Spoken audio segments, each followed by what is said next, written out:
Y vamos a orar para que Dios bendiga nuestro tiempo de estudio.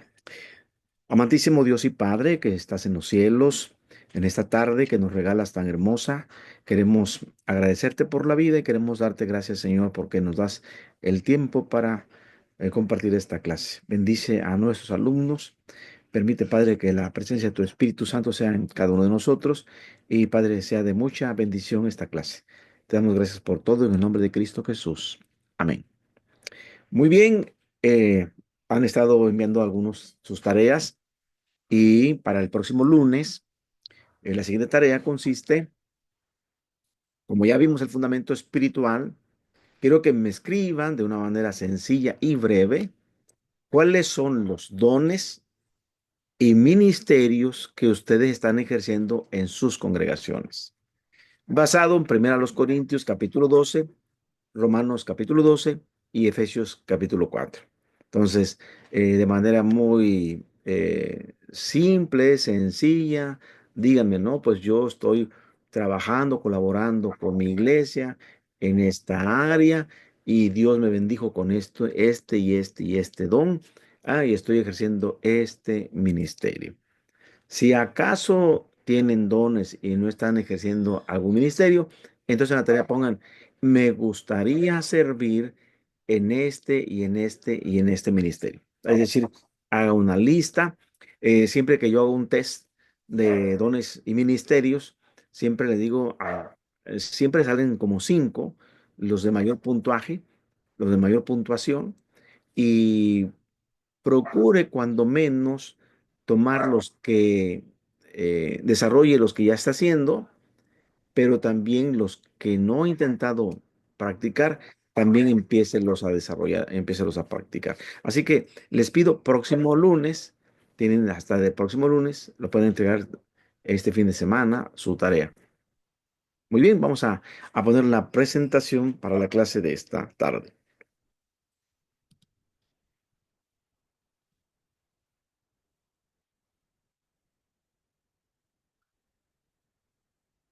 Bueno, estamos viendo, antes de empezar en sí todo el proyecto de cómo será una iglesia, estamos viendo los fundamentos y hemos visto el fundamento bíblico, el fundamento espiritual. Hoy vamos a ver el fundamento evangelístico y cuando hablamos de sembrar iglesias, es evangelizar, es una parte indispensable para sembrar una iglesia. Sin evangelismo, pues no podemos sembrar iglesias. Así que el sembrador de iglesias necesita acercarse a las personas que todavía no conocen a Cristo, que no están asistiendo a ninguna iglesia. Y tenemos que entablar amistad con esas personas para buscar tener un nivel de confianza con ellos, para poder también comunicar las verdades bíblicas del Evangelio, con el único propósito de guiarlas a que tengan una fe personal en el Hijo de Dios, en Jesucristo. Y las llevará su decisión al bautismo y a la comunión de la iglesia, a integrarlas al cuerpo de Cristo y guiarlas en un discipulado continuo. Cuando hablamos de discipulado, tenemos que ver que son varias etapas. Primero, bueno, es integrarlos al cuerpo de Cristo. Luego, es decir, hacerlos crecer en Cristo, que sirvan a Cristo y que compartan a Cristo. Son como cuatro puntos muy interesantes. Pero aquí lo importante de la obra evangelística es de que se tiene que depender de la orientación del Espíritu Santo. De Él es la obra. Así que este es el primer paso de esa tarea evangelizadora, depender del Espíritu Santo. Eh, Cuando hablamos de métodos de evangelización, a muchos a veces, hermanos de la iglesia, se paniquean, les da pánico escénico, porque les intimida algún sistema de evangelización o no se sienten cómodos con, con estos métodos de evangelización, les son muy incómodos, como salir a la calle, tocar puerta por puerta. Entonces, siempre tenemos que buscar algún método que también se ajuste a nosotros. El estudio del Nuevo Testamento nos revela a través del Espíritu Santo que la iglesia de los albores, la iglesia primitiva, utilizó una variedad de métodos para evangelizar. Entre ellos podemos destacar la evangelización pública masiva, es decir, ante en una plataforma frente a mucha gente, o la evangelización en las casas, en grupos, en células, y también la evangelización de persona a persona. Es decir, son varios los métodos. Cuando hablamos de la evangelización masiva, la iglesia primitiva utilizaba ese tipo de evangelización. Predicaban el evangelio en el templo en Jerusalén, no precisamente dentro del templo, sino como llegaba mucha gente, ya sea que llegaran gentiles para estar en el área de los gentiles, llegaban mujeres que llegaban al templo al área de las mujeres, y llegaban los judíos varones, también en el templo había secciones, y el cúmulo de personas que llegaba ahí era como que era una buena plataforma para compartir de manera pública el evangelio. La estrategia del apóstol Pablo y de sus compañeros, es decir, ya sea que se acompañó con Bernabé o ya sea que se acompañó con Silas, el mismo Lucas los acompañaba, que iba escribiendo el libro de los Hechos. Ellos primero asistían a una sinagoga en cada ciudad, es decir, donde había judíos de la diáspora en los países del Asia Menor, en la ciudad del Asia Menor. Allí se establecían sinagogas, y los judíos ahí asistían a adorar a Dios y a leer las escrituras. Entonces, Pablo acudía al lugar donde estaban las sinagogas para presentarles a Cristo, dando cumplimiento a las profecías del Antiguo Testamento. Y cuando los judíos le cerraban las puertas de la sinagoga, entonces Pablo encontraba otros lugares públicos. Pablo, por ejemplo, en Hechos 19:9, nos damos cuenta que es corrido de la sinagoga y ahora usa una escuela. Y dice ahí Hechos 19:9 que usa la escuela de Tirano. Pero endureciéndose algunos y no creyendo, maldiciendo el camino delante de la multitud, se apartó Pablo de ellos y se separó de ellos y separó a los discípulos, discutiendo cada día en la escuela de uno llamado Tirano. Pero si leemos el verso 8 de este Hechos 19, dice: y entrando Pablo en la sinagoga, habló con denuedo por espacio de 3 meses. Fíjese, estamos hablando prácticamente de unas 12 a 13 semanas, compartiendo la palabra, pero luego ellos lo sacaron, lo corrieron, y se fue a compartirla en una escuela, la escuela de Tirano.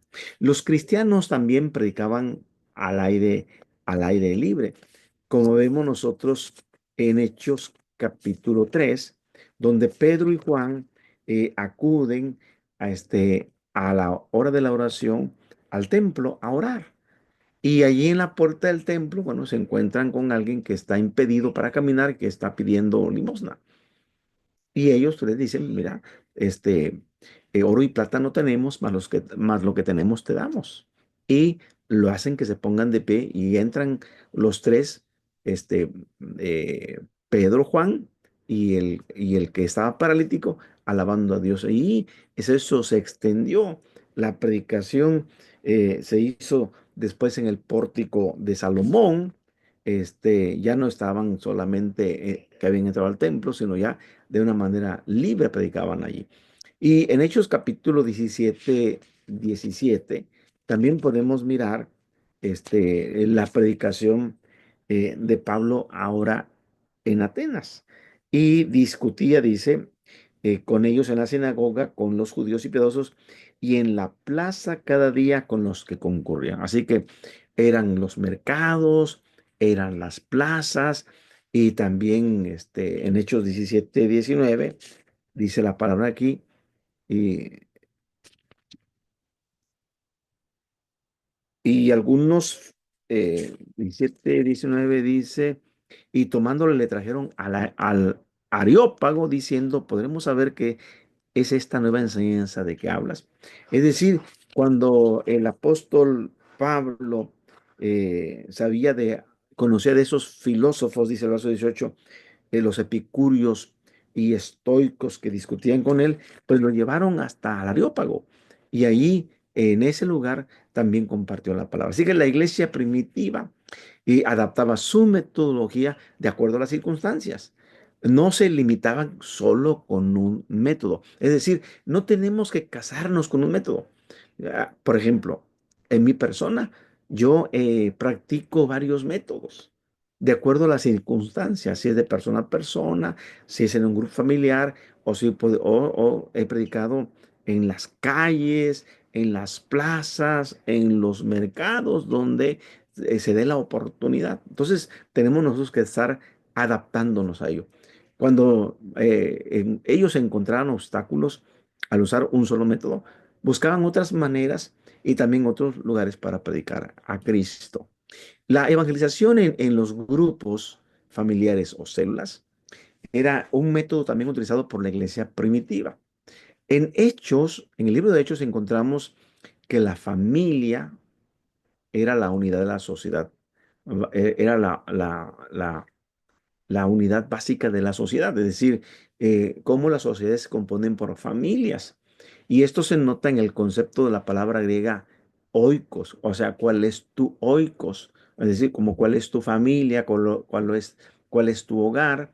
Y a veces juntamos oikos entre oikos, que incluye no solamente a los que son eh, familia, los consanguíneos, los que son de mi propia sangre, sino también los amigos íntimos, aquellos que son nuestros mejores amigos, o incluso aquellas personas que trabajan con nosotros, como trabajadores domésticos, empleados, si usted tiene empleados o tiene alguna empleada doméstica, es decir, todas esas personas son parte de ese oikos. En el libro de Hechos se menciona al oikos o grupo celular en lugares utilizados, por ejemplo, para la oración. Allá cuando Pedro está preso en la cárcel y es soltado, pues la iglesia está orando por Pedro. Dice el verso 12 de Hechos 12, y habiendo considerado esto, Pedro llegó a casa de María, la madre de Juan, el que tenía por sobrenombre Marcos, donde muchos estaban reunidos orando. Entonces, ese grupo de célula, que puede ser un grupo de oración, en Hechos 21:7, algo así como algo fraternal, dice, y nosotros completamos la navegación saliendo de Tiro y arribando a Tolemaida, y habiendo saludado a los hermanos, nos quedamos con ellos un día. Es decir, a veces llegamos con las personas y ahí, por ejemplo, hay la parte de la fraternidad. En el capítulo 2 verso 46, que tiene que ver con reunirnos para la adoración, dice, y perseveraban todos unánimes cada día en el templo y partiendo en el pan en las casas comen juntos con alegría y sencillez de corazón. En, en, en el capítulo 20, versículo, versículo 7, dice, y el primer día de la semana, reunidos los discípulos para partir el pan, Pablo les enseñaba, habiendo de salir al día siguiente, y alargó el discurso hasta la medianoche. Entonces, por un lado, a veces hay adoración, hay testimonio, como Hechos capítulo 10 22 al 24, que es la historia de Pedro en casa de Cornelio, que eso ya lo contemplamos en la clase anterior. Este, dice ya el verso 22 a 24, ellos dijeron, Cornelio, el centurión va, varón justo y temeroso de Dios, y que tiene buen testimonio en toda la nación de los judíos, ha recibido instrucciones de un santo ángel de hacerte venir a su casa para oír tus palabras. Entonces, haciéndoles entrar, los hospedó y al día siguiente, levantándose, se fue con ellos y le acompañaron algunos de los hermanos de Jope. Al otro día, entraron en Cesarea y Cornelio los estaba esperando, habiendo convocado a sus parientes y a sus amigos más íntimos. En Hechos capítulo 5 versículo 42, ahí nos habla acerca de lo que significa dar la instrucción, la enseñanza. Y todos los días en el templo y por las casas no cesaban de enseñar y predicar a Jesucristo. Entonces había comunión fraternal, momentos de oración, de adoración, de testimonio, de instrucción y desde luego también de discipulado. Allá en Hechos capítulo 18, versículo eh, 26, este, Priscila y Aquila escuchan hablar con poder a un varón llamado Apolos, pero cuando le oyeron, le tomaron aparte y les pusieron más exactamente el camino de Dios. Lo discipularon en las cosas de Dios, sobre todo en el poder del Espíritu Santo, porque él venía bautizado con el bautismo de Juan. Así que en el Nuevo Testamento mencionan, fíjense, los hogares, por ejemplo, de Jasón. En Hechos 17:5 dice la palabra, dice, entonces los judíos que no creían teniendo celos tomaron consigo algunos ociosos, hombres malos y juntando una turba alborotaron la ciudad y asaltando la casa de Jasón, procuraban sacarlos al pueblo. Desde aquí miramos nosotros cómo Jasón prestó su casa y en su casa nació la iglesia de Tesalónica, una iglesia muy peculiar, de mucha bendición. En la casa de Justo, en Hechos 18, verso 7, ya en Corinto, dice la palabra, y saliendo de allí se fue a la casa de uno llamado Justo, temeroso de Dios, la cual estaba junto a la sinagoga.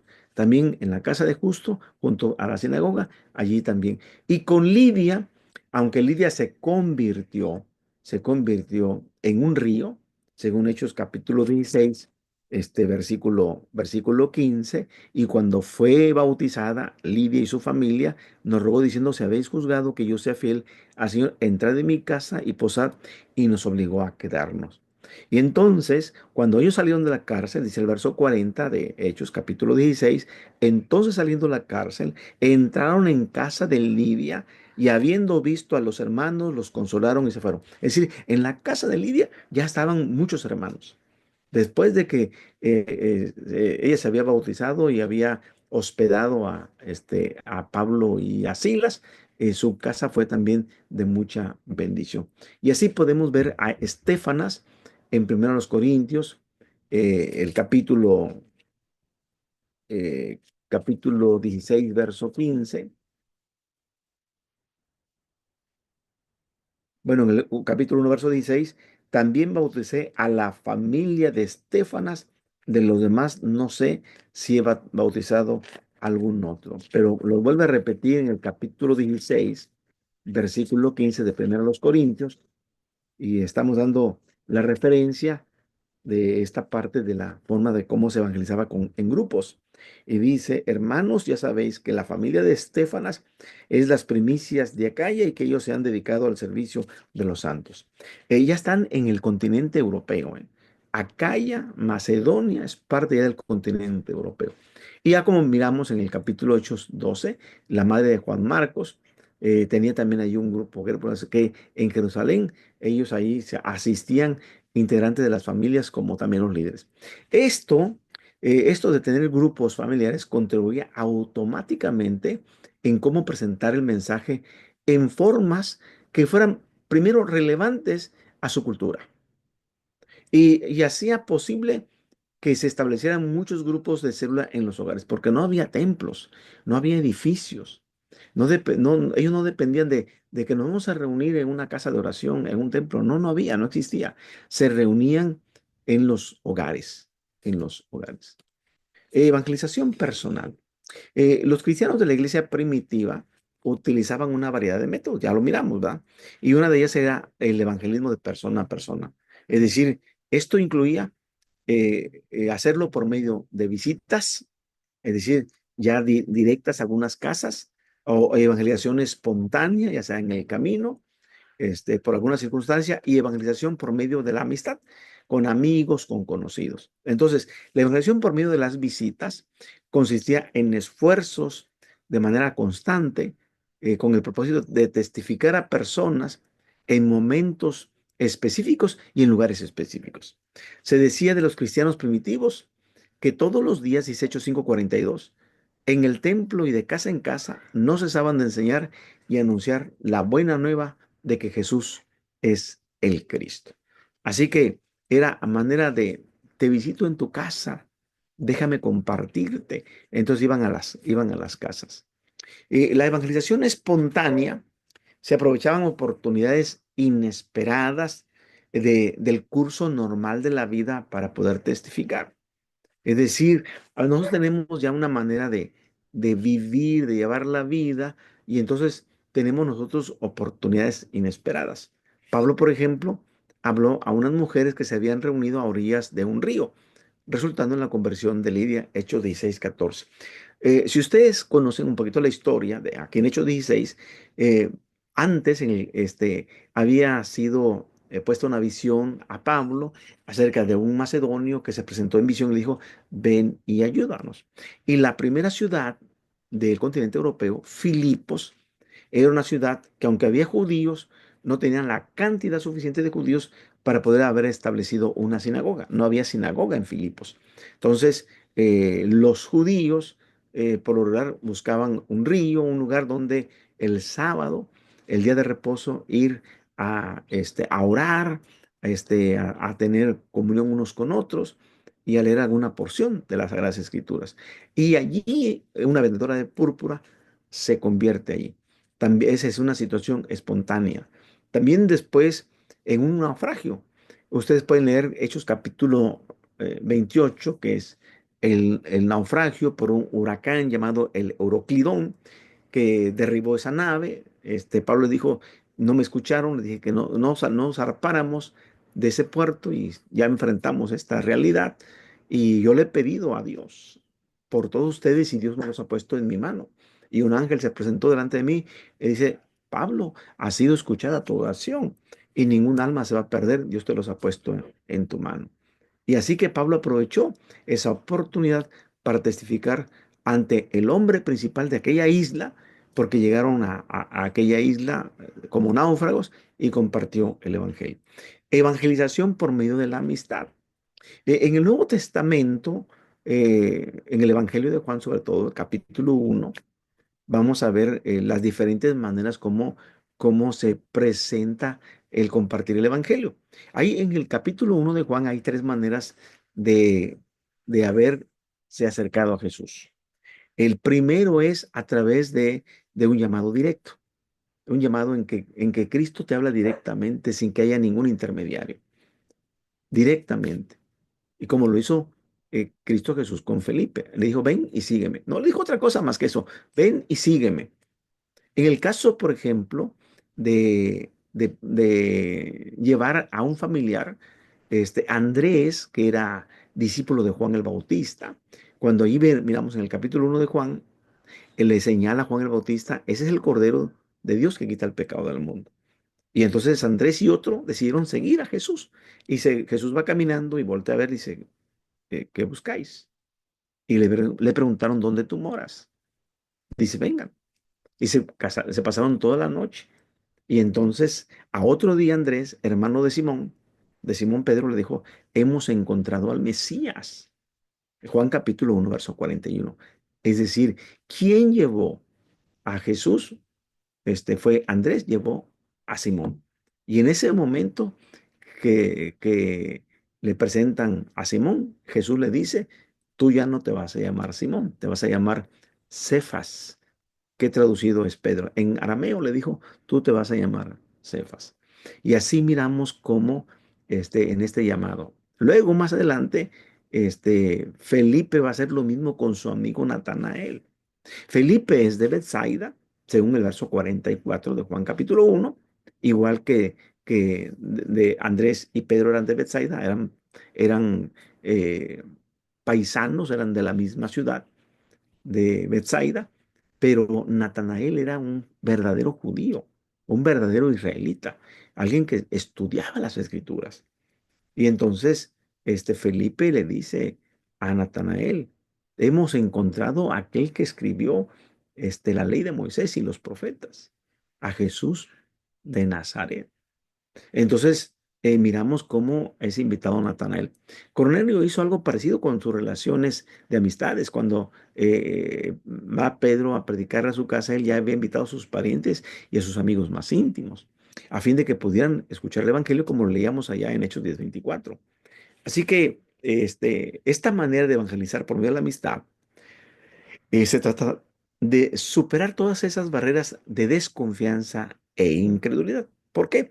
Porque la persona que invita es alguien que es conocido, alguien que es de su confianza, alguien. Por ejemplo, yo puedo estar predicando en la calle con un megáfono y la gente pues va a pasar a oírme, no me van a poner mucha atención porque ni me conocen de nada. Pero si yo voy y le comparto a mi primo, a mi prima, a mi tío, a mi tía, a mi compañero de trabajo, a mi amigo, a mi vecino, son gente que nos conocen de toda la vida. Entonces, es ahí donde hay confianza. Cuando Natanael, por ejemplo, expresó sus dudas, porque Felipe, sin conocer mucho de la palabra de Dios, no que fuera un analfabeta, sino más bien no un asiduo lector de la palabra como lo era Natanael, que Natanael abajo de la higuera se bebía la palabra de Dios. Y seguramente estaba leyendo el libro del Bereshit, el Génesis, estaba leyendo el Génesis. ¿Por qué? Porque él estaba leyendo la porción donde está Jacob con aquella visión, con aquel sueño de una escalera que ve ángeles que bajan y suben. Y entonces Felipe le dice a Jesús, hijo de José, de Nazaret, y de Nazaret le brinca. La pregunta a Felipe, porque no hay ninguna profecía de Nazaret.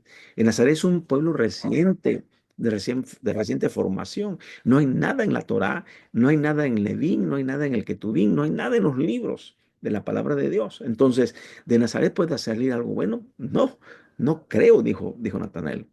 Y en Juan 1:46. Y Felipe le contestó, mira, quiero que vengas y que tú veas. Y dice, yo te voy a llevar como diciéndole, te pago la comida, te pago la bebida, te pago la soda, el refresco, te invito a comer, pero te pago el transporte, pues yo pago el camello para que nos transporte, te llevo donde está él. Es decir, hizo todo lo que tenía que hacer para llevar a Natanael. ¿Por qué? Asistió Natanael con Felipe, porque confiaba en Felipe. Y de esta manera encontró salvación en Jesús. Cuando llega Natanael delante de Jesús, Jesús le dice, he aquí un verdadero israelita en que no hay engaño. Aquel se sorprende porque dice, ¿de cuándo me conoces? Y Jesús dice, te vi debajo de la higuera. Debajo de la higuera él estaba estudiando las sagradas escrituras. Muy bien, entonces es por medio de la amistad.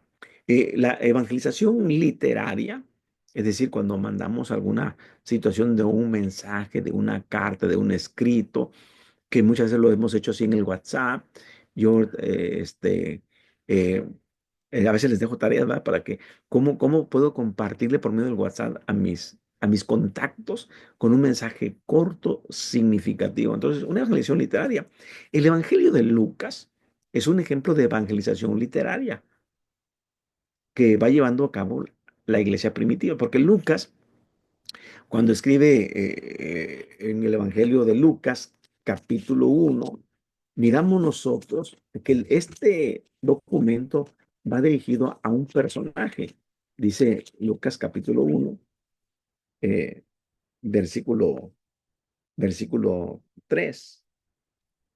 Bueno, del 1 al 4, puesto que ya muchos han tratado de poner en orden la historia de las cosas que entre nosotros han sido ciertísimas, entre nosotros, es decir, el que escribe con el que va a recibir la carta, tal como nos lo enseñaron los que desde el principio lo vieron con sus ojos y fueron ministros de la palabra.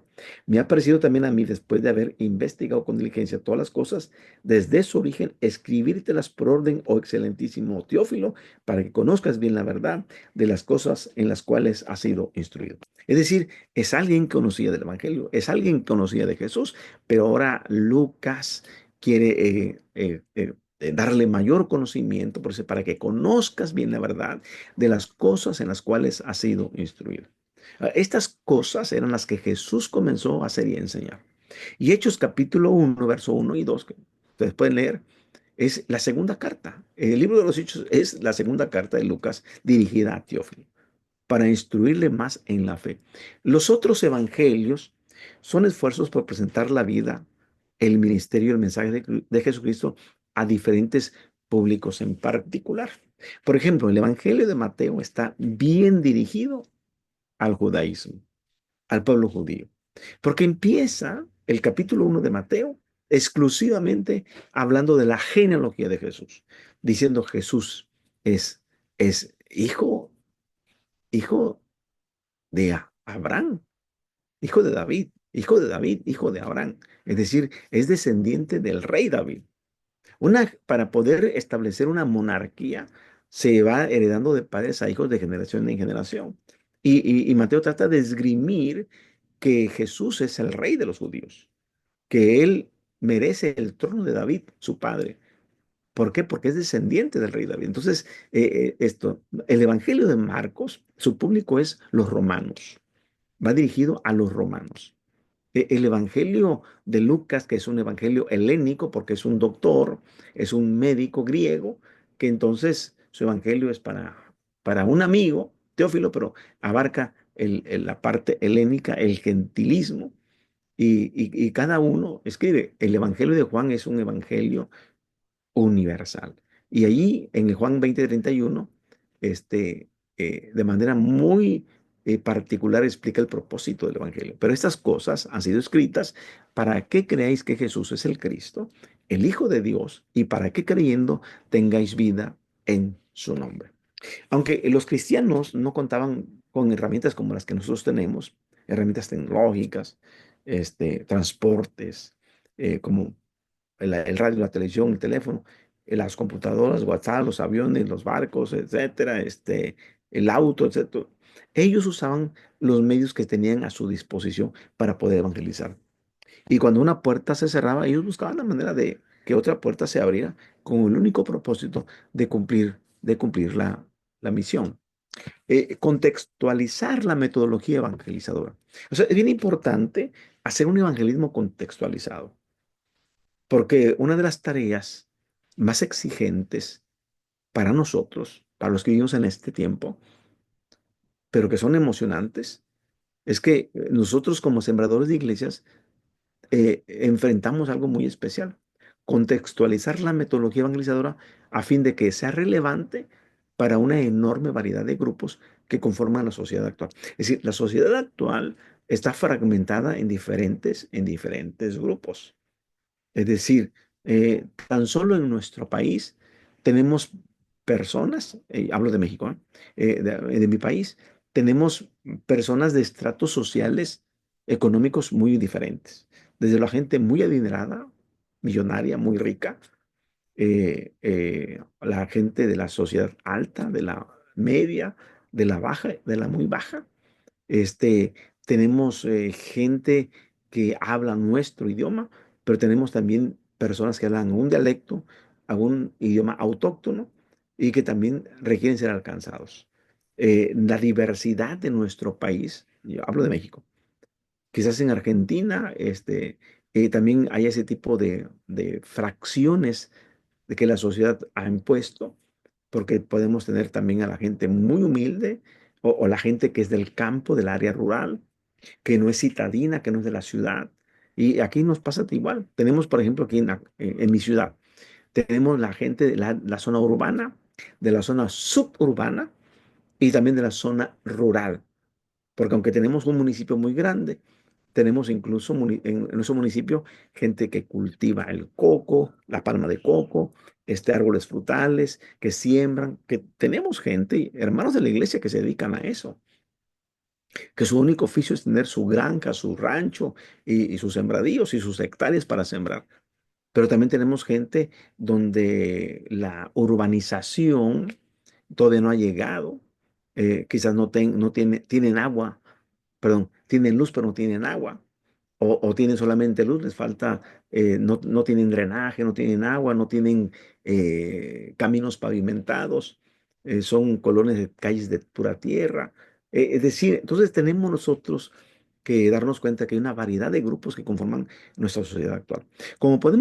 La pregunta aquí, ¿cómo podemos comunicar la verdad del Evangelio de manera que la gente no solo entienda, sino que también responda positivamente? Porque ustedes pueden explicar y la gente puede entender, pero no quiere responder. Ahora, ¿cómo podemos contextualizar nuestra metodología evangelizadora? Las siguientes sugerencias tienen el propósito de hacernos pensar en maneras originales de hacerlo y desarrollar también nuestros propios métodos, adecuarlos a los ambientes en que vivimos. Ahora, no es lo mismo evangelizar a personas en una comunidad muy variada, como también a personas que las tenemos, que le llamamos nosotros, que son cautivas, que las encontramos todo el tiempo allí. Por ejemplo, los que están en un anexo de alcohólicos, en un anexo de adicciones, en donde cada semana ahí los vamos a encontrar, no se van a ir. O los que están en la cárcel, que están presos y que vamos a compartir el evangelio a los que están en la cárcel. Es decir, son personas que están cautivas, por así decirlo, geográficamente, están en ese lugar, ya sea porque cometieron algún delito o ya sea porque están buscando quitarse algún mal hábito o alguna adicción. Pero tenemos incluso también las otras personas que viven con toda libertad, pero que a veces los horarios de trabajo no nos permiten contactarlos. ¿Cómo contextualizamos esto? Contextualizar la evangelización masiva. Eh, Tenemos muchos creyentes por las campañas de evangelismo. Aquí, por ejemplo, en nuestra ciudad hay algunas iglesias, y hablo de mi departamento o mi estado, el estado de Guerrero, donde a través del trabajo de la evangelización masiva se pudieron levantar algunas misiones. Y algunas misiones dejaron ya de ser misiones y se convirtieron en iglesias, con terreno y con edificios construidos. Y a mí me tocó sembrar esas congregaciones. Es decir, yo les voy a hablar también desde la experiencia que Dios nos ha permitido vivir, que Dios nos ha permitido estar. Y con hermanos, amigos míos, hermanos de nuestra iglesia, que siguen trabajando, que ya se establecieron una iglesia y ya están en otra. Tengo un cuñado, hermano de mi esposa, que es médico como yo. Y él acaba de establecer una iglesia y está abriendo otra. Es decir, ¿por qué? Porque desde que nosotros nos convertimos, sentimos ese llamado. Y esto lo vamos a ver más adelante acerca de eso. Otros han utilizado tiendas de campaña o edificios alquilados donde han realizado reuniones masivas. A veces rentamos algún domo deportivo, o algo techado para que la gente llegue. Y estoy empezando a hacer una campaña así, porque estamos frente a una cancha de básquetbol y creemos que el comisario nos va a prestar la cancha para una actividad de 2 días, evangelización masivas, y porque nos queda frente del grupo que estamos levantando. Entonces, la gente se va a identificar rápidamente con el lugar. Eh, Puede ser que alquilemos o que realicemos reuniones masivas durante meses o aún años. Y al ir alcanzando y suplando a las personas, se va formando el grupo núcleo alrededor del cual la congregación se irá desarrollando. Acuérdense que vamos a hablar de un grupo núcleo, del grupo principal que se va a hacer cargo el establecimiento de la nueva congregación. Estos son solo unos pocos ejemplos de la utilización de actividades de evangelización masiva con el propósito de empezar nuevas iglesias. La evangelización por medio de visitas. Ya vamos a hablar ya de un evangelismo más personal. Esto posibilita que los evangelistas encuentren a personas que no han tenido contacto con ninguna iglesia o con cristianos evangélicos. Personas que a lo mejor ni siquiera, aunque sus padres fueron católicos, ni siquiera ellos van a la iglesia católica. Son personas que no van a ningún lado. Y a veces cuando se sale a visitar, encontramos personas en quienes el Señor ya está obrando a través de alguna enfermedad, de alguna circunstancia en su vida, pero ellos ansían escuchar el Evangelio. En muchos casos, los que aceptan a Cristo en la primera visita son los que ya han sido cultivados.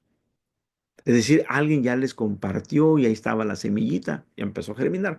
Y en estos casos, el creyente que los visita solamente les ayuda a comprender más el Evangelio y a que tomen una decisión para que quizás ya ellos lo estaban considerando desde hace tiempo, pero no se decidían. Y, pero quizás en estos casos son excepciones. ¿Qué debemos hacer cuando las personas que visitamos no muestran interés en oír el Evangelio o no entienden lo que estamos diciendo? Primero, entonces hay que averiguar su actitud hacia el Evangelio, porque una cosa es el mensaje y otra cosa son los mensajeros. ¿Qué actitud tienen hacia el Evangelio o hacia los evangélicos?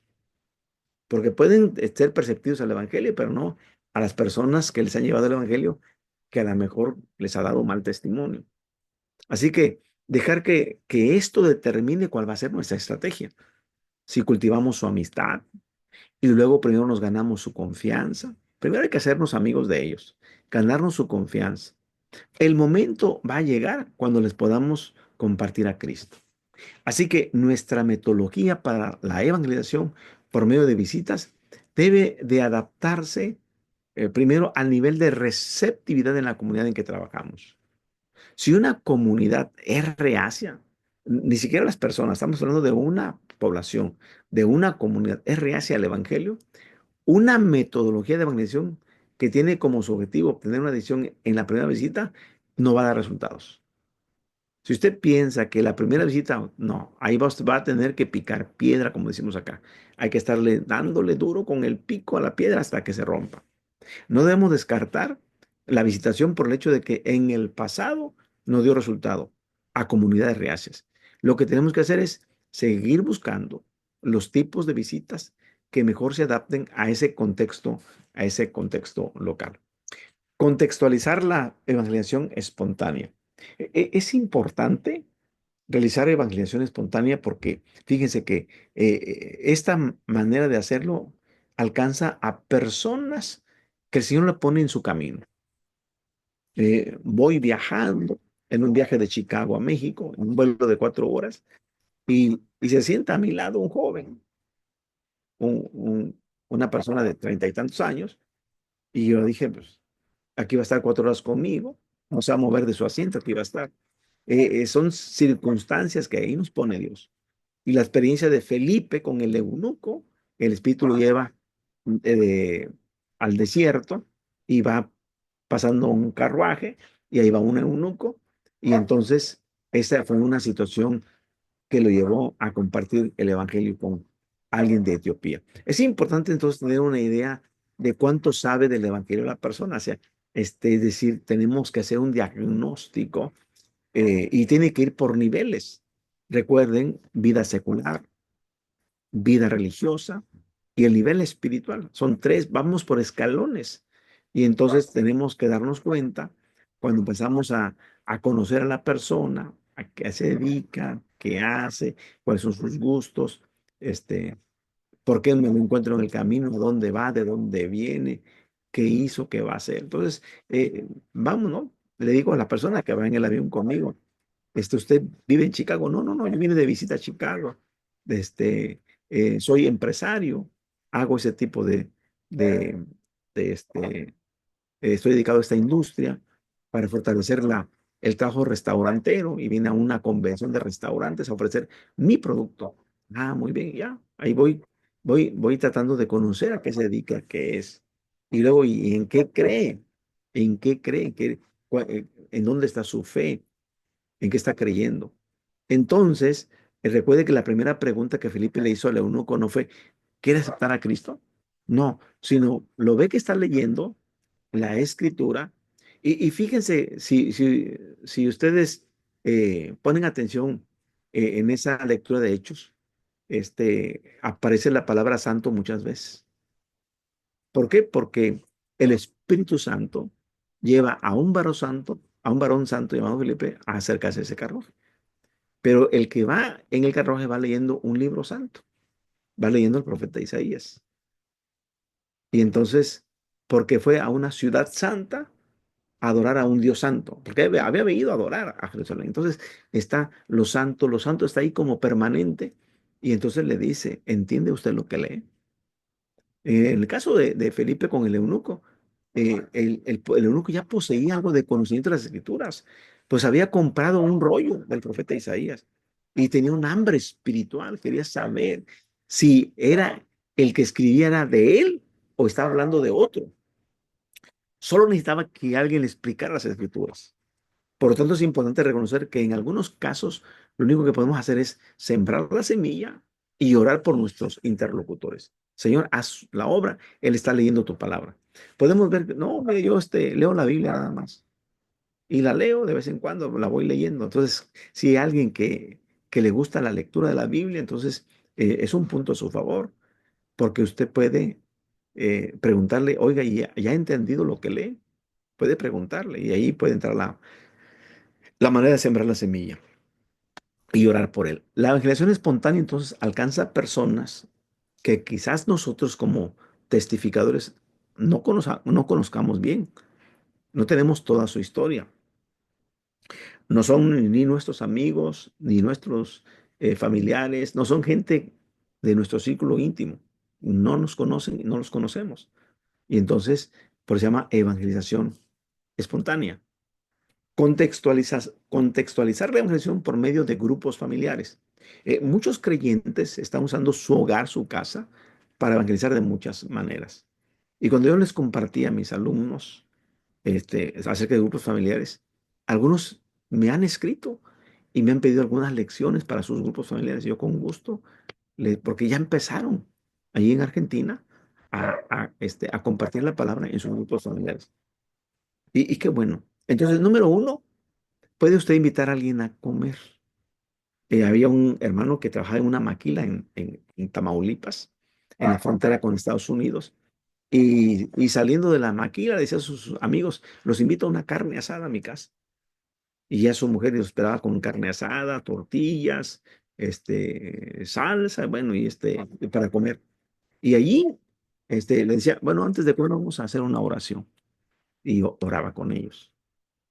Y a la siguiente semana, oiga, muchachos, nos invitan a la casa a comer una carne asada. Y ya la segunda vez que iban, decían, bueno, vamos a orar y ahora voy a leerles un texto de la Biblia. Les iba dando microdosis, así, dosis, dosis, dosis. Pero llegó el momento en que ellos le dijeron, oye, nos da mucha pena que cada semana nos invitas a una carne asada. No, yo llevo esto, yo llevo lo otro, yo llevo las bebidas, yo llevo las tortillas, entonces empezaron ya entonces a compartir bien la palabra, invitando a comer a alguien. Tener reuniones sociales de grupos pequeños durante los cuales se presenta un breve testimonio, seguido por una conversación amistosa. No saque la Biblia, solamente diga cómo fue, cómo fue su vida antes de Cristo, cómo comprendió que necesitaba a Cristo, cómo fue que entregó su vida a Cristo y cómo es su vida ahora con Él. Y una conversación amistosa. Tener grupos de estudio bíblico, es decir, en la pandemia yo tenía mis grupos familiares presenciales, íbamos con todos los requisitos biosanitarios, el cubrebocas, careta, y la gente se reunía.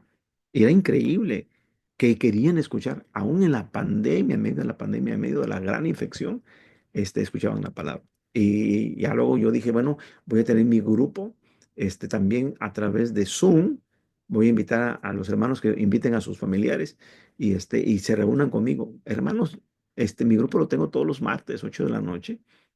Este, y desde la pandemia no hemos parado.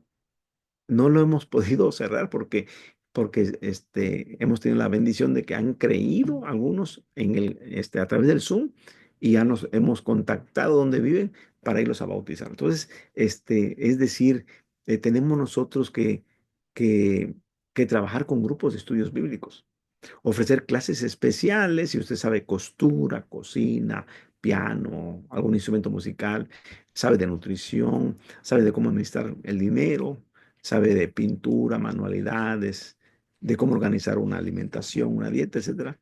Usted puede decir, voy a darles un taller de cocina y allí entonces ofrece clases especiales y ahí también empieza a compartir el mensaje. Formar clubes especiales como club de lectura, que incluye buenos libros cristianos, o invitar a vecinos nuevos en el vecindario, o estar a disposición de aconsejar a aquellos que necesitan un consejo. Oiga, ¿no será que me aconseje mi adolescente y esto? Entonces, dar alguna asesoría para niños con problemas, que están en la adolescencia, o, o madres solteras, etcétera. Ver películas cristianas, dialogar sobre las películas cristianas, que hay unas muy buenas. Y nueve, ayudar a un niño o un joven con su tarea escolar. Entonces, son de las ideas para poder formar grupos familiares. Contextualizar la misión por medio del servicio cristiano.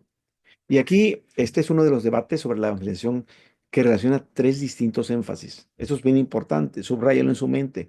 Presencia, proclamación y persuasión. Repito, presencia, proclamación y persuasión. La evangelización por medio de la presencia, entonces aquí establezca contacto con la comunidad. ¿A través de qué? De su buen testimonio. manifieste compasión y amor por las personas que están en necesidad. La evangelización por medio de la proclamación del querigma se centra solamente en la comunicación del evangelio, de manera que la gente tanto lo escuche como lo entienda. La evangelización por medio de la persuasión tiene como su objetivo no vencer, sino convencer a la gente para que reciban a Jesucristo como su Salvador. A veces decimos, no, es que no quiso, es que, no, no, yo estoy con las personas y busco la manera, aplique las 5 leyes de la persuasión. Recuérdense, atención, interés, deseo, decisión y acción. Entonces, cuando uno maneja las 5 leyes de la persuasión que Cristo usó en el Evangelio de Juan capítulo 4 con la samaritana, uno puede incluso persuadirlos a que reciban a Cristo. Hace unas semanas estuve en North Carolina, Estados Unidos, y fui a visitar a unas muchachas que se accidentaron en un accidente automovilístico, y fui a ver a una de ellas que estaba muy enferma. Entonces, fui a compartirles el evangelio, y la muchacha pues no me quería recibir, ni siquiera quería que yo orara por ella. Sin embargo, empecé a platicar con ella, a agarrar un poquito de confianza. Era una jovencita, estaba yo junto con mi esposa, platicando con ella. Pero llegó un momento en que entré de la proclamación a la persuasión. Ella dijo, es que no entiendo qué me quiere decir. Ah, te quiero explicar. Te quiero explicar lo que significa la salvación y lo que significa aceptar a Cristo. Y cuando terminé de explicarle, ella dijo, quiero aceptar a Cristo. Yo sé que está en sus adicciones. Yo sé que le va a costar mucho trabajo dejar su adicción a la droga, porque estando drogada fue que se accidentaron. Entonces, pero son gente que necesita escuchar el Evangelio. Así que están los que enfatizan únicamente la evangelización por medio de la presencia, otros por medio de la proclamación y aún otros solo por medio de la persuasión. Pero son los 3 medios para hacer el servicio cristiano. En el Nuevo Testamento uno encuentra estos y otros tipos de evangelización.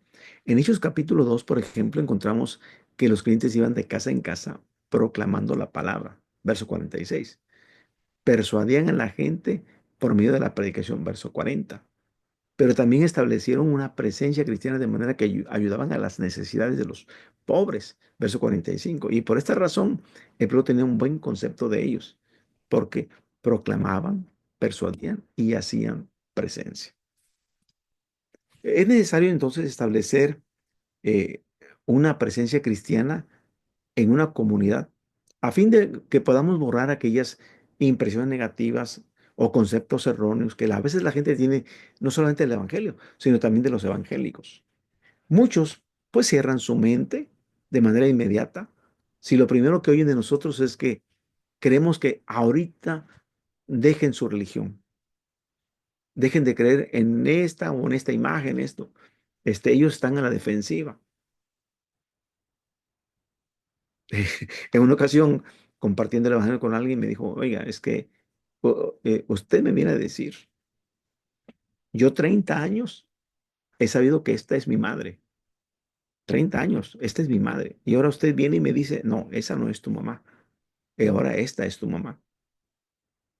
Y yo no logro concebir y no logro aceptar. Dije, no, está muy bien, está muy bien. Lo respeté.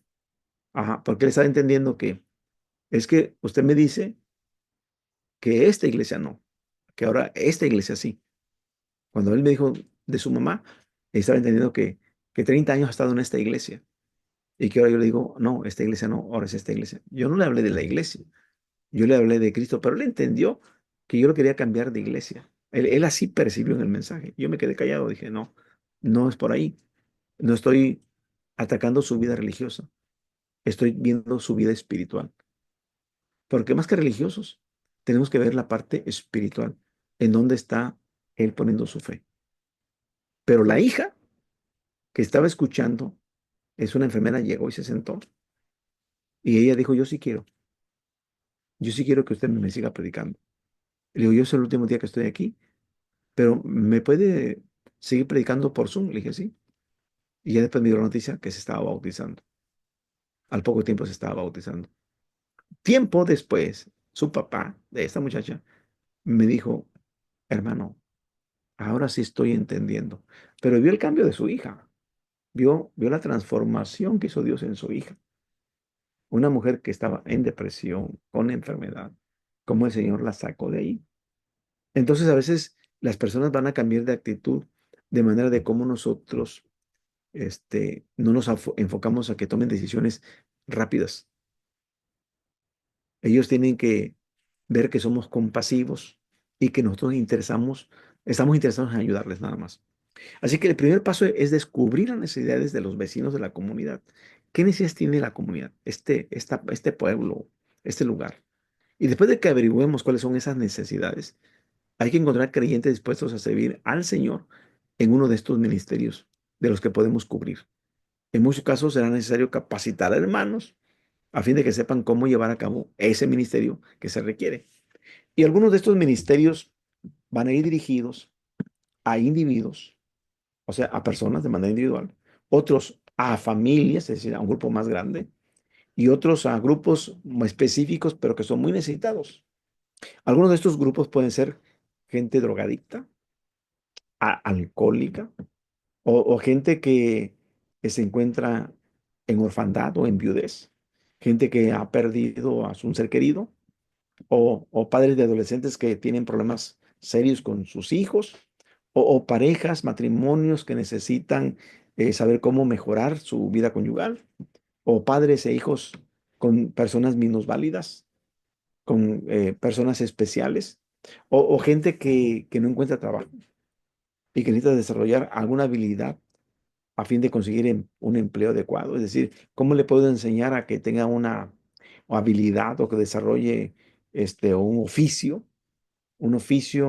como un hermano que sabe de carpintería le enseña carpintería, un hermano que sabe de herrería le enseña herrería, un hermano que sabe de pintura le enseña pintura? Es decir, que les ayude a que puedan desarrollar habilidades de tal manera que puedan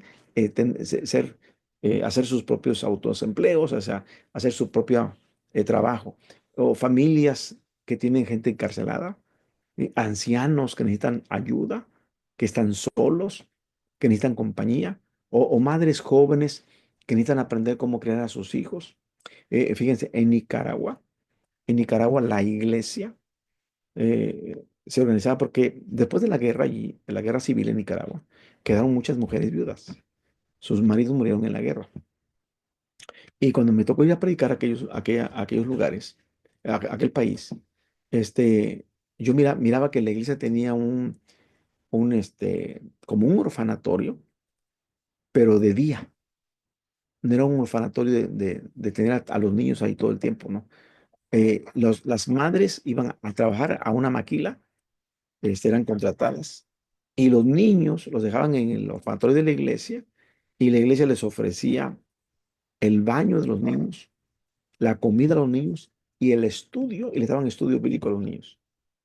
Así que en las actividades que hacían con los niños, después las mamás que sabían, dice, yo no sé qué haría si la iglesia no me ayuda. Esta iglesia de Dios aquí me ayuda. ¿Por qué? Porque a mi niño me lo cuidan, me le dan de comer, y ahí yo paso de regreso del trabajo nomás a recogerlo para llevarlo a la casa, pero él ya viene bañado, ya estudió, ya recibió clases, ya comió, y y lo que vamos ganando, pues, para el sustento, porque me quedé viuda. Y eran muchas.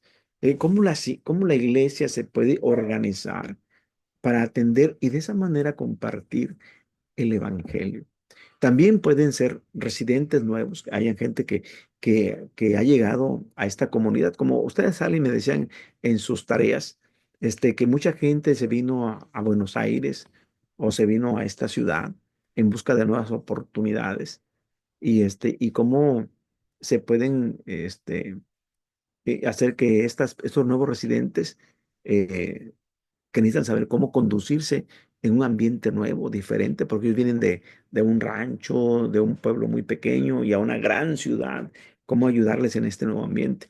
O niños que necesitan actividades durante los fines de semana y las vacaciones, mujeres solas que están en su casa todo el día, o familias que necesitan aprender cómo manejar el dinero que sus esposos ganan para que les rinda, o cómo atender a viudos o viudas que necesitan adaptarse a una vida después de haber perdido su cónyuge, que es bastante complicado. Contextualizar la relación por medio de la amistad. La evangelización por medio de la amistad es necesaria para alcanzar a los que solo, a los que solo escuchan el mensaje de labios de alguien que les merece confianza. Cuando el evangelio es comunicado, fíjense, por alguien que es su amigo, que es su conocido, o que hay un lazo familiar, porque es mi tío, es mi primo, el simpatizante le tiene mucha confianza al testigo y en consecuencia aumenta mucho la posibilidad de que acepte el mensaje. Yo tengo dos mejores amigos, ya uno duerme en el Señor y otro vive. Pero a los dos, mis mejores amigos, yo les compartí el Evangelio. Y los dos se bautizaron, formaron parte de la iglesia. Insisto, uno ya duerme, descansa en el Señor. Y el otro todavía le hablo por teléfono. Está en Estados Unidos y sigue colaborando en un ministerio hospitalario en su iglesia, allá en Corpus Christi, Texas. Pero fueron mis mejores amigos de la infancia. No los perdí de vista, aunque crecimos, tomamos caminos diferentes, siempre nos contactamos y cuando mi amigo vino de vacaciones de Estados Unidos, lo tuve en mi casa 3 meses, todo un invierno. Allá era un invierno muy difícil y acá estuvo en mi casa y se fue bautizado. Es decir, cómo nosotros nos ganamos su confianza. Un sondeo realizado, miren, para determinar por qué las personas se hacen miembros de la iglesia, revela lo siguiente: el 10%, que son muy pocos, lo hace por su propia iniciativa, como Felipe, que Jesús le dijo, ven y sígueme, que tomó la iniciativa. Llegó solito a la iglesia. Nadie le habló, él llegó, escuchó un canto y se metió. Tuvo la iniciativa. Él dijo, no, me está pasando mal, estoy pasando mal la vida, voy a ver ahí, a ver qué me pueden ofrecer. Y llega. El 20% como resultado del trabajo del pastor. Ah, no, yo estoy aquí porque el pastor llegó aquí, el nuevo pastor, y fue a visitar los hogares y el 20%. Pero la mayoría, yo digo que entre el 70 y el 80%, o hasta quizás el 90% de las iglesias, son el resultado de la influencia de un familiar y un amigo. Por eso en la tarea que les pedí, la primera es, ¿cómo usted llegó a la iglesia? La mayoría de ustedes que me han escrito su tarea llegaron por la novia, por por el novio, por sus padres, desde pequeños los llevaron, es decir, hubo una influencia, alguien de la iglesia influyó, un papá, una mamá, un amigo, un familiar. Así que estos porcentajes sin duda serían diferentes en cada país, quizás entre Argentina y México haya quizás una diferencia, y también en cada comunidad. No obstante, podemos afirmar que el ministerio de familiares y amigos es indispensable para alcanzar a los que solo prestan atención a alguien que les merece confianza. Por lo tanto, la estrategia, y vamos a tener un fundamento de estrategias, lo vamos a ver, yo creo que el próximo miércoles. Este, la estrategia debería ser una que anime a los miembros a que cultiven amistad con sus vecinos, que ustedes sean buenos vecinos y que sus vecinos los aprecien, los quieran. Aquí, por ejemplo, en la casa de ustedes, aquí, en la calle donde vivo, todos nuestros vecinos nos quieren, nos aprecian y los hemos invitado a nuestro grupo familiar y han asistido y algunos de ellos se han convertido, gracias a Dios, al Señor. Entonces, nosotros como conocidos de ellos, como colegas de ellos, estamos en la mejor posición de dar testimonio, de poder testificar para ganarlos para Cristo.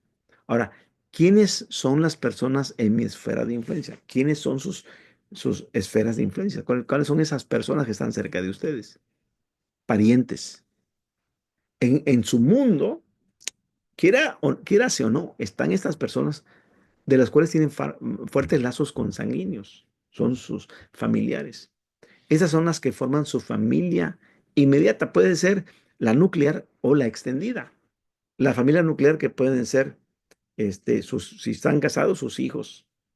Si están solteros, sus hermanos y sus padres. Y la extendida, sus abuelos, sus tíos, sus primos, sus tías, etcétera. Son los que encuentran más cerca a los de usted. Y usted los conoce a ellos.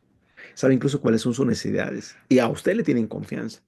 Usted entonces se encuentra en la mejor posición para poder dar testimonio del Evangelio. Son los que Dios ha colocado frente a usted para que usted influya con un propósito.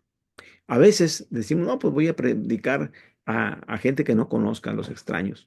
No, no hay tan buen resultado como empezar con los que son los más cercanos a nosotros. Los amigos, aparte de sus familiares y parientes, entonces están aquellos con quienes tratamos cotidianamente. Y esas son las personas con quienes compartimos intereses. Es decir, fíjense, los hermanos son nuestros hermanos porque son hijos de nuestro papá y nuestra mamá, pero no siempre son nuestros amigos. Son nuestros hermanos, pero muchas veces ni son nuestros mejores amigos, solamente son nuestros hermanos. Y a veces nuestros amigos, sin querer, son a veces mejores que nuestros hermanos. Cosa muy interesante.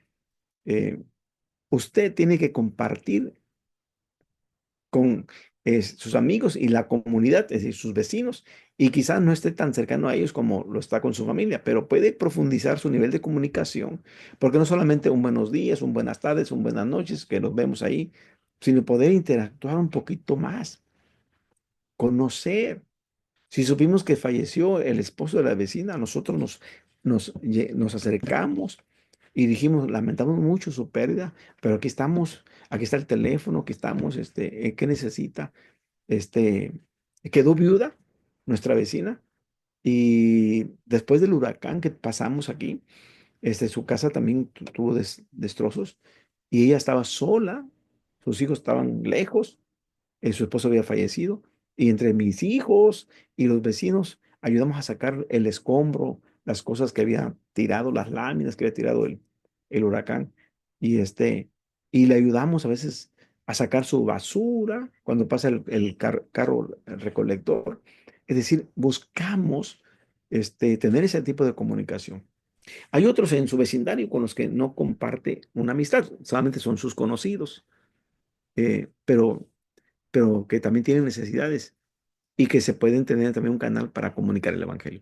Aunque no lo considere como amigos cercanos, puede tomarse el tiempo en conocerlos mejor, cultivar una amistad para poder después llevarles el Evangelio. Los extraños, los que no conocemos para nada, los que viven en su propia comunidad, pero no ha tenido oportunidad de conocerlos personalmente. Y así nos pasó, ¿eh? Cuando compartimos el Evangelio por Zoom, pedimos la ubicación, ¿dónde están? Y llegamos a su casa y nos dimos cuenta de la gran necesidad. Pero resulta que la esposa del hermano Enrique es médico como yo, colegas.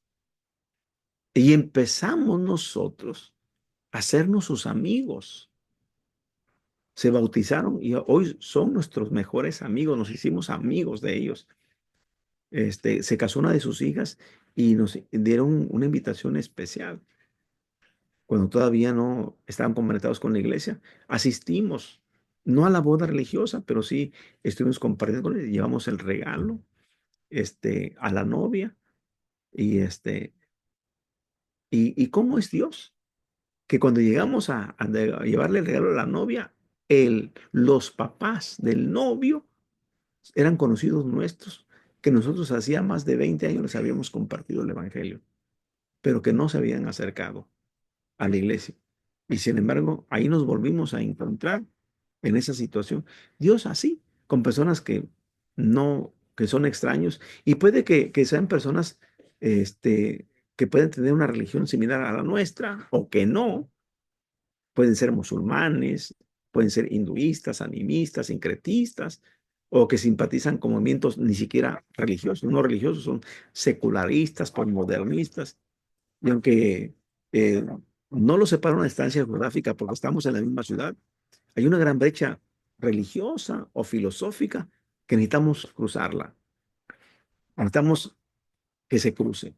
Y cualquier esfuerzo por alcanzar a grupos como los mencionados ya requiere un estudio de su filosofía, de qué creen y por qué creen, de sus creencias, sus actitudes hacia Cristo o el cristianismo, las metodologías sugeridas por los que tienen amplia experiencia en la misión de dichos grupos, o sea, hay que buscar gente que haya tenido experiencia en estas metodologías y hay que tener en cuenta eh, de que hay que tener una auténtica amistad con ellos, porque la amistad va a ser el mejor puente por el cual nosotros podamos comunicar el santo evangelio.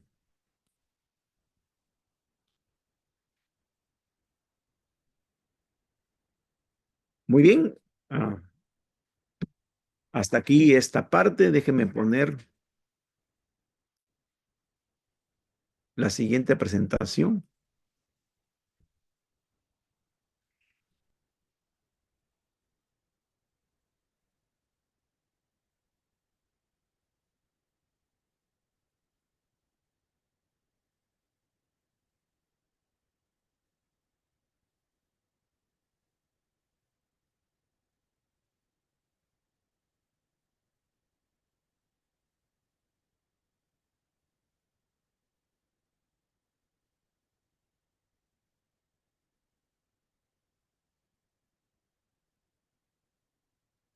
Muy bien, voy a hablar ahora del fundamento filosófico y de manera muy rápida, tenemos ahorita un poquito de tiempo.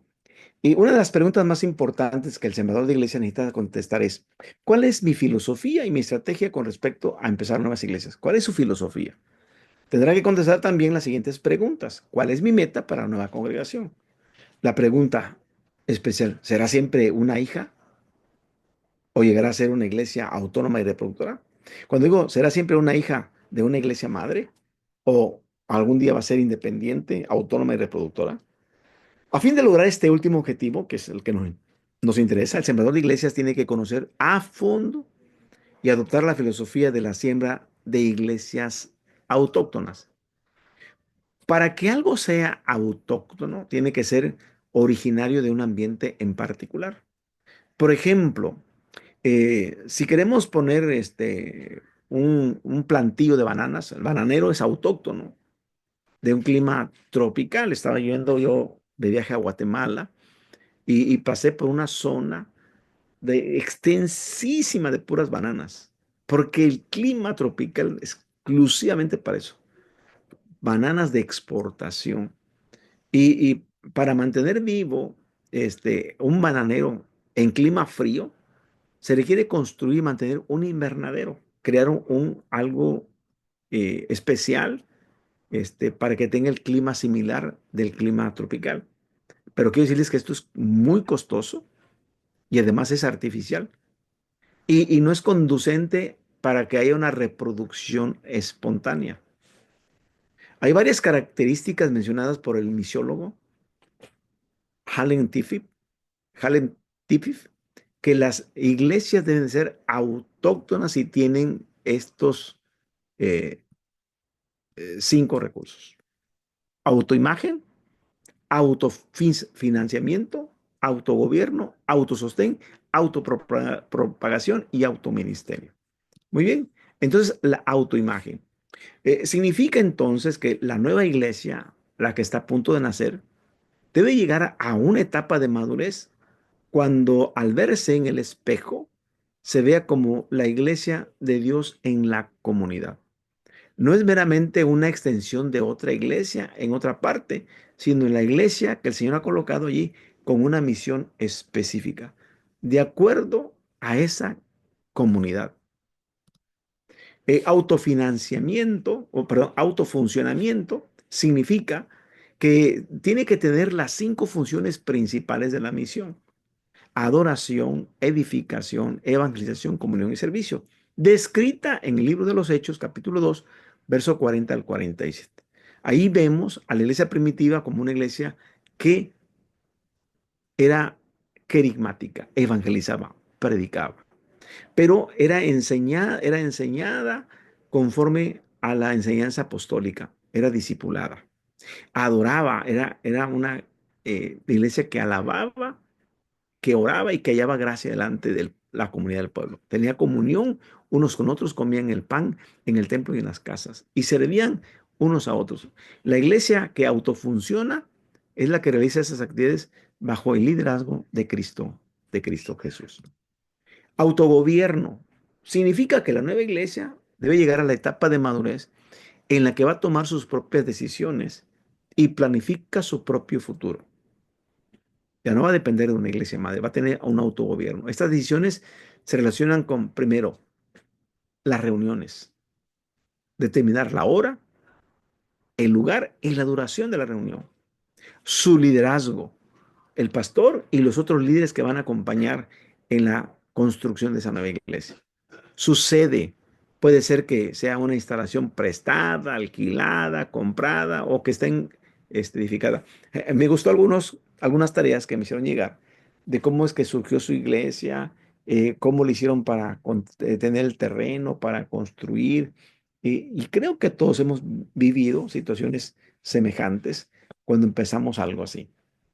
Pero llega un momento en que empezamos, por ejemplo, en la iglesia ahorita donde está mi familia, va mi familia, hablo de mis hijos, ellos empezaron con una casa prestada y de ahí se fueron a otra casa prestada y luego de ahí a otra casa prestada. Juntaron dinero, compraron el terreno, pero siguen en una casa prestada porque estaban en construcción. Ahorita lo que tienen construido es lo que va a ser el estacionamiento de carros. Todavía no tienen el templo, pero tienen el estacionamiento de carros y no meten carros. Ahí están los jóvenes, los niños y la iglesia en general. Tienen baños y tienen cocina, pero todo es provisional. El templo va a quedar arriba con la vista a toda la bahía. Oh, va a ser impresionante. No sé cuándo lo van ya están trabajando para la construcción allá, pero así están. Y ha pasado mucho tiempo y van poco a poco de acuerdo a sus recursos, pero tienen autogobierno.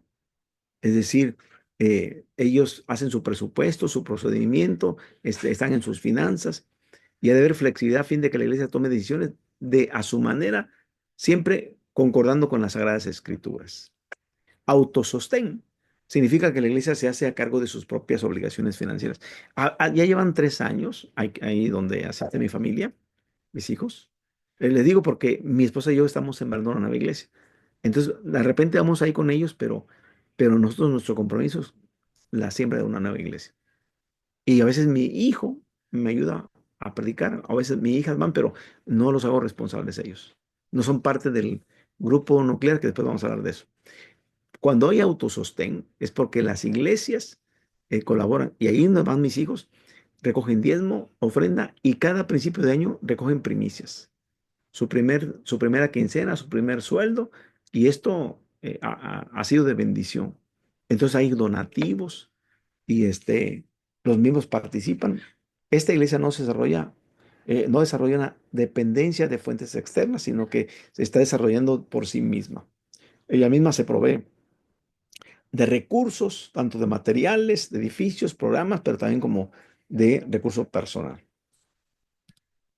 En muchos lugares donde las iglesias están creciendo rápidamente, hay una buena cantidad de pastores y cada uno al frente de varias congregaciones o que son seculares. Por ejemplo, yo soy bivocacional a fin de servir a mi congregación. Yo, el año que yo me titulé como médico cirujano, ese año recibí mi primera iglesia como pastor.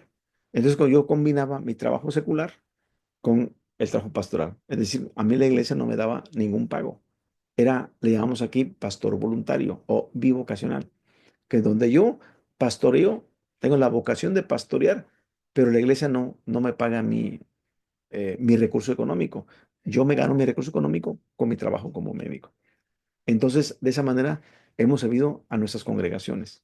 Entonces, puede ser, por ejemplo, donde mis hijos van, mi sobrino es el pastor, es arquitecto, él trabaja como arquitecto y a la iglesia no le paga, pero es el pastor de ellos, es bivocacional. Entonces, tenemos esa facilidad de que tenemos también aquí hermanos que se dedican solo a pastorear y la iglesia les paga. Su vocación es pastorear, pero no tienen ninguna otra profesión. Pero entonces contamos con pastores que tienen un trabajo secular, pero que son bivocacionales. Aclaro esa palabra de bivocacional. Autopropagación significa que la iglesia toma en serio la gran comisión y está decidida y dedicada a cumplir la tarea. Es decir, tiene esta cultura de que aunque haya este, un ambiente difícil que le rodea a la iglesia, ellos están atendiendo este trabajo de la gran comisión y lo toman muy en cuenta y muy en serio.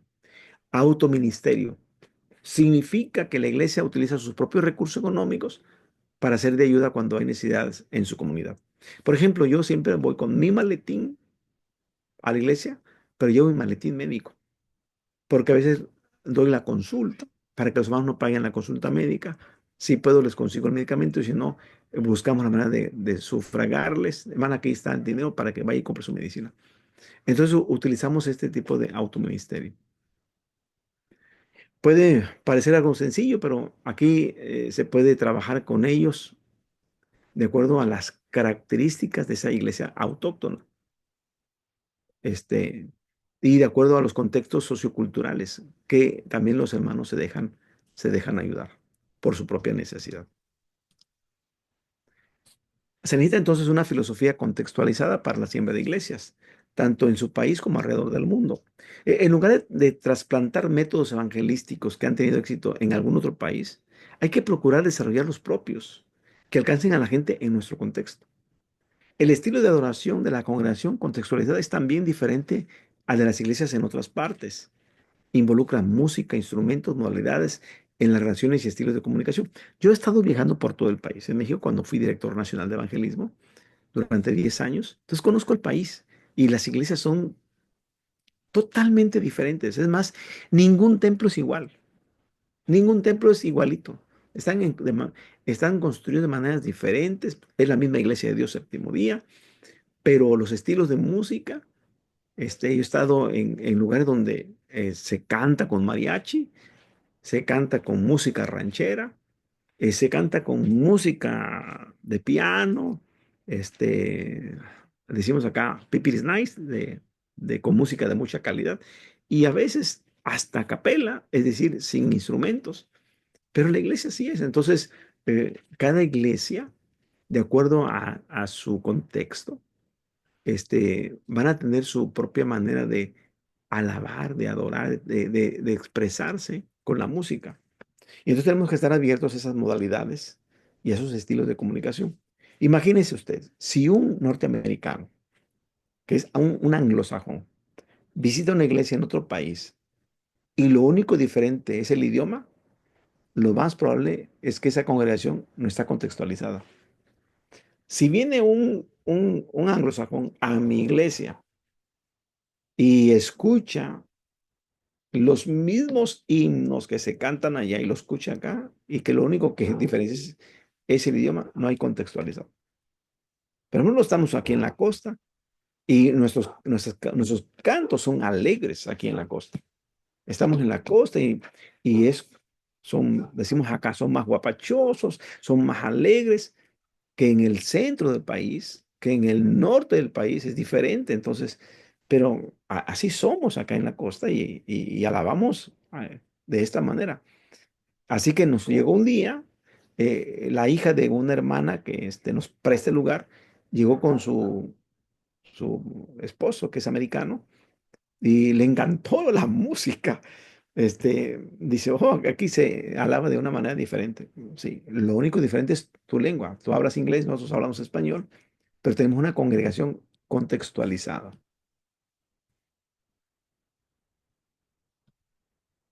Muy bien, hemos visto dos fundamentos y si hay alguna pregunta.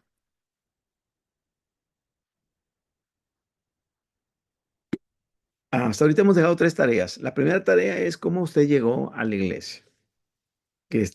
Para saber si, yo quiero saber si fue un llamado directo, fue un llamado por influencia de un familiar, de un amigo. Y la otra tarea es la historia de su iglesia, cómo se fundó su iglesia, quiénes fueron los primeros fundadores, cómo inició, en qué año inició, o sea, su historia de su iglesia.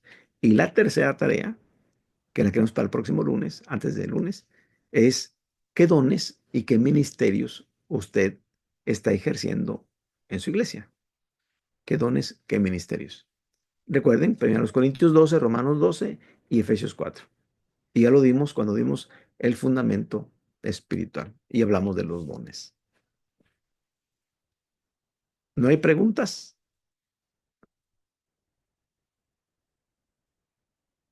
Hermana Lina, ¿todo está bien?